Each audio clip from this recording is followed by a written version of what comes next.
안녕하세요, 제이제입니다. 오늘은 이것을 믿는 사람은 연애하기 힘들다에 대해서 말씀드려 볼게요. 구독과 좋아요, 알림 설정까지 해주실 거죠? 그럼 바로 시작할게요.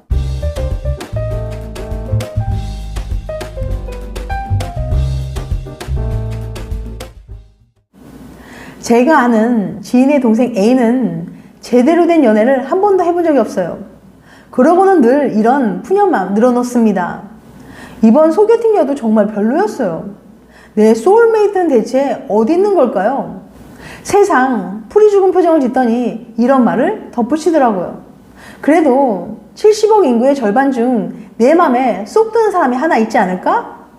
진짜 나를 사랑해주고 이해해주는 한 사람 정도는 존재하지 않을까?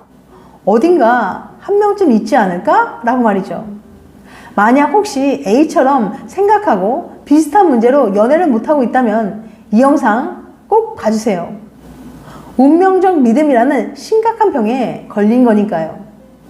운명론적 믿음이란 말 그대로 운명적인 사랑이 가능하다는 믿음이에요. 마치 로맨스 영화의 주인공처럼 첫눈에 반해서 오래오래 행복하고 낭만적인 연애를 하길 꿈꾸는 거죠. 하지만 꿈이 너무 크면 이루기 어려운 법입니다. 챔프맨 대학의 베로니카 햄프너 교수는 운명론적 믿음이라는 병이 어떻게 연애를 못하게 막는지 알아봤어요. 먼저 교수는 250명의 실험 참가자들에게 이성의 프로필을 보여주고 얼마나 매력적인지 물어봤습니다. 예를 들면 지금부터 프로필 보여줄 테니까 얼마나 매력적인지 점수를 매겨주세요, 이렇게 말한 거예요. 그랬더니 유독 로맨틱한 사람의 프로필을 보면 눈이 뒤집혀서 25%나 더 높은 점수를 준 사람들이 있었어요. 바로 운명론적 믿음에 빠진 사람들이었죠. 이들은 로맨틱한 연애에 대한 기대가 남달리 높았어요. 그들은 애인이 다음과 같은 특징을 가지고 있으면 좋겠다고 입을 모아 말했습니다. 친절하고 따뜻한 애인을 만나고 싶어요. 저를 위해서라면 무엇이든 희생할 수 있을 정도로 저를 사랑해주는 사람이죠. 저의 모든 걸 이해해주는 사람을 만나고 싶어요. 진정한 사랑이라면 저는 그 사람을 완벽하게 이해할 수 있을 거예요. 또는 당연히 현실적인 조건도 무시할 수 없죠. 기왕이면 직업도 좋고 능력 있는 사람이면 좋겠어요. 또는 주변 사람과도 잘 지내고 성격도 싹싹하면 좋겠어요. 이런 사람을 보면 제가 한눈에 알아볼 수 있지 않을까요? 정말 이런 사람이 세상에 존재할까요? A가 연애 못하는 이유 알 것 같지 않나요? 냉정하게 실제 우리의 삶을 관찰한 연구 결과를 살펴봅시다.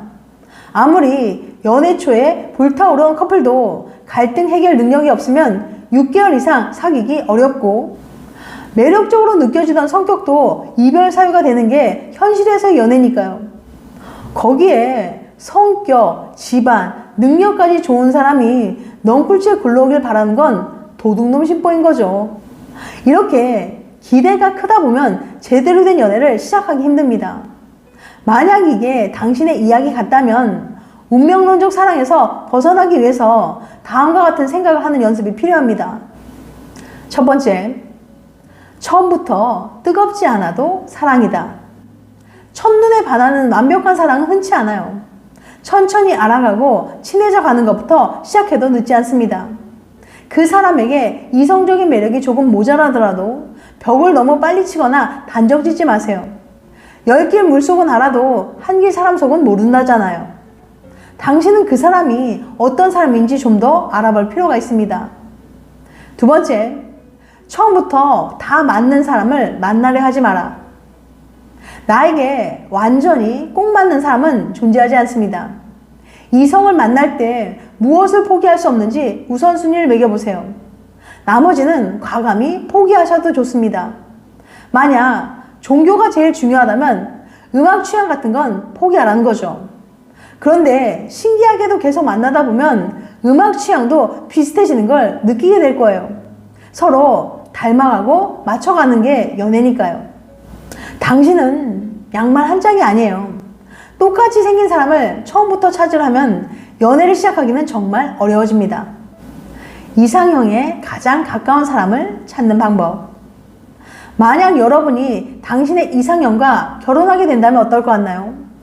외모나 능력은 잠시 미뤄두고 성격에 대한 이상형만 생각해 봅시다.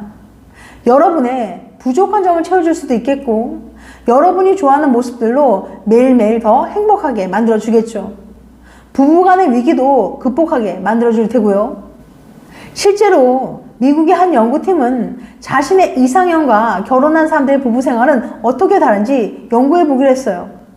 놀랍게도 이상형을 만나 결혼한 사람들은 남들보다 이혼할 확률이 훨씬 낮았습니다. 이상형과 결혼하지 않은 부부들과는 무려 13%나 차이가 났다고 해요. 이렇게 증명된 결과도 들으셨으니 얼른 이상형을 찾아야겠다는 생각이 드실 거예요. 하지만 그런 생각을 하기 전에 짚고 넘어가야 할 부분이 있습니다. 방금 소개한 연구에서 말했던 이상형은 여러분이 생각하고 있는 그 이상형이 아니거든요. 누군가 여러분께 이상형을 묻는다면 아마 이런 대답들이 나올 거예요. 세심하고 열정적인 사람이요. 저는 자상하고 따뜻한 사람이요. 하지만 이런 이상형은 안정적인 결혼을 꿈꾸는 데는 별다른 도움이 되지 않는다고 해요. 내 이상형이 대체 뭐가 어때서라고 반발심이 들지 않나요? 하지만 이 연구 결과를 끝까지 들으시고 나면 고개를 끄덕이실 수밖에 없을 거예요. 이상형을 만나는 법. 만약 당신의 이상형이 자상하고 세심하고 열정적인 사람이라고 가정해 봅시다. 그럼 이상형을 어떻게 찾아야 할까요? 시작부터 막막해지기 시작합니다. 얼마나 자상하고 얼마나 세심하고 얼마나 열정적인 사람을 찾아야지? 결국 주어진 방법은 하나예요. 오로지 감을 믿는 거죠. 내 주변에서 최대한 자상하고 최대한 세심하면서도 최대한 열정적인 것 같은 사람을 찾는 겁니다. 그렇지만 동시에 여러 가지 조건을 최대한 충족시킬 수 있는 사람을 찾기란 매우 어려워요. 게다가 평가 기준도 없다 보니까 상대를 대략적으로 판단할 수밖에 없죠. 많은 사람들이 이렇게 어려운 과정들 때문에 자상함, 세심함, 열정적 같은 세밀한 조건들을 다 따져보지 못하게 됩니다. 결국 내 완벽한 이상형을 만나는 건 애초에 어렵거나 불가능한 일이었다고 생각하게 되죠.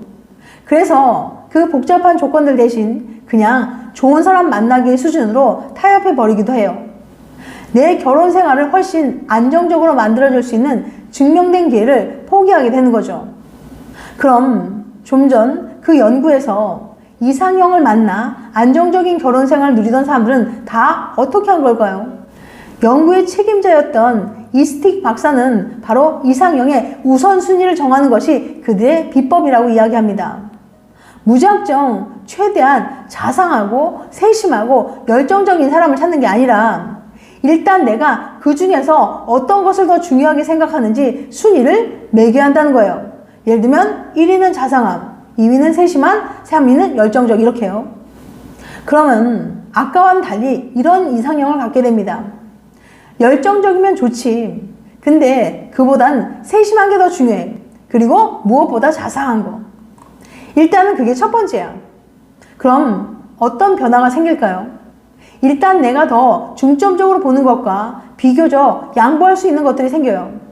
그럼 마음에 드는 상대가 나타났을 때 바로 적용해 보기도 쉽죠. 내가 가장 중요하게 생각하는 장점이 그 사람의 주된 장점인지 확인해 보기만 하면 되니까요. 그게 확인되면 두 번째로 중요했던 장점, 그리고 세 번째 장점, 이런 식으로 내 우선순위와 상대가 가진 장점들의 순위만 비교해보면 되는 거예요. 부실하게 가늠해보는 것보다는 훨씬 더 현실적이고 오히려 더 정확한 방법이죠. 그러니까 마냥 원하는 특성을 가진 사람만 찾아 헤매지 말고 일단 내 이상형의 우선순위부터 정해보세요. 논문의 저자인 이스트윅 교수는 이상형의 별자리를 그려보라고 표현합니다. 가장 반짝이는 별은 무엇인지, 상대적으로 덜 반짝이는 별은 무엇인지 그려보라는 거죠. 그 생김새가 뚜렷할수록 분명 별자리는 찾기가 더 쉬워질 거예요. 지금까지 이것을 믿는 사람은 연애하기 힘들다에 대해서 말씀드렸어요. 다음엔 더 재밌고 유익한 영상을 찾아뵐게요. 끝까지 시청해주셔서 감사합니다. 다음에 또 봬요. 안녕.